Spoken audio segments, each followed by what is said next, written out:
We're going to keep up with the animal care series and talk about dogs today.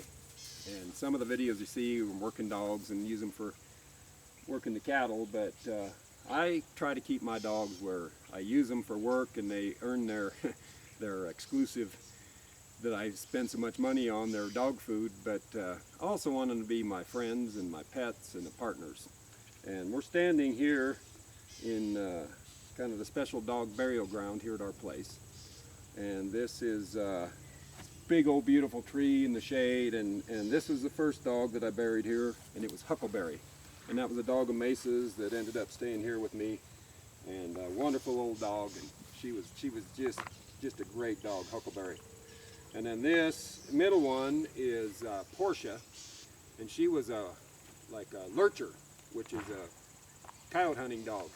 And my son Ryle had her, and then I ended up keeping her when he went away. And we became great buddies, and she was the greatest, coolest dog ever.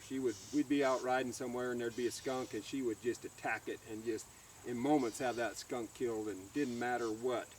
But she was so soft, the cats would sleep with her, it was really nice. The next dog is a real special one. This was Possum, and her sister is around here, Silver. And Possum got killed last year on the road out in front of D&H Cattle Company.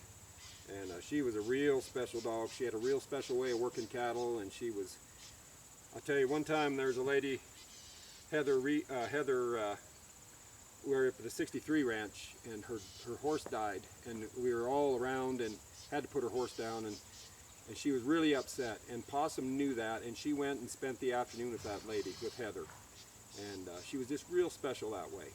So, you know, all of our dogs, I know you have dogs that are real special to you, and they mean a lot to you. Two people that I've really studied a lot and had helped me a lot with dogs, working cattle. First was Charlie Trayer. And Charlie was in Kansas when I first met him, and he custom gathered a lot of that Flint Hills country where they double stock, and they have a lot of yearlings. And I would go out with him and watch him how good he could get those cattle dog broke, and then he custom gathered them and brought them in, and he was always prepared. And Charlie was just a no-nonsense, matter-of-fact guy. His dogs listened, they worked, they behaved, but they loved him. And I saw that dogs like leadership, and they can like you more because you're strict and keep things going the way, and there's no gray ground. It's all black and white with Charlie, there's no gray. And then another friend of mine, Bill Dale. I've met him, and he's the guy that I think can get into the head of a dog and research and understand and try to figure out what's going on with those dogs and really make some nice cow dogs. And he understands the cattle handling, the low pressure, or whatever you want to call the real good stockmanship. He incorporates that with his dogs and puts a lot of feel in his dogs and a lot of feel on the cattle. And he doesn't like dogs that just tear cattle up. He has a lot of feel when he's working with dogs. Well, I got a call from Bill, or an email from Bill the other day, and he'd lost one of his good dogs, Mesa. And he sent me this poem, and I'm not much of a poem reader, but I'm going to read it, and this is a tribute to Mesa. I buried my old dog today. As they say, it was her time to go. That saying is supposed to make you feel better, to somehow soften the blow.